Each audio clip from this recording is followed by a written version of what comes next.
Une tasse de café sans sucre a peut-être bien sauvé ma vie. J'étais au travail quand un inconnu m'a proposé un rendez-vous. Il semblait sûr de lui, gentleman et attentionné. J'ai accepté d'aller prendre un café. Quand il est venu me chercher, il avait déjà un café McDonald's pour moi. Mais il n'y avait pas de sucre. J'adore tout ce qui est sucré, alors j'ai arrêté d'en boire et j'ai fait semblant de siroter. Ce petit détail a déclenché quelque chose dans mon cerveau. J'ai commencé à tout remettre en question. Pourquoi m'acheter un café alors que le rendez-vous consistait justement à aller en prendre un? Comment connaissait-il ma commande? Puis, les choses sont devenues étranges. Il a dépassé notre destination. Il a menti sur son lieu de travail. Et il n'arrêtait pas de me demander, encore et encore, si j'avais fini ma boisson. Il a quitté la route principale pour s'enfoncer dans la brousse, dans l'obscurité totale. Quelque chose de lourd et de métallique cognait dans la boîte à gants.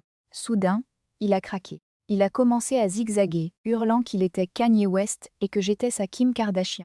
Il a quitté la route, a traversé les arbres et s'est arrêté juste au bord d'un lac. Il est resté assis en silence pendant 15 minutes. Puis, il est sorti dans le noir complet. Je ne savais pas où il était allé.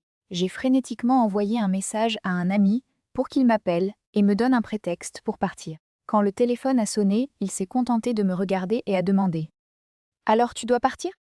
Il m'a raccompagné chez moi dans un silence total. Je ne l'ai plus jamais revu. Je me demande encore si ce café avait été sucré, est-ce que je l'aurais fini? Et si je l'avais fait, serais-je encore là aujourd'hui?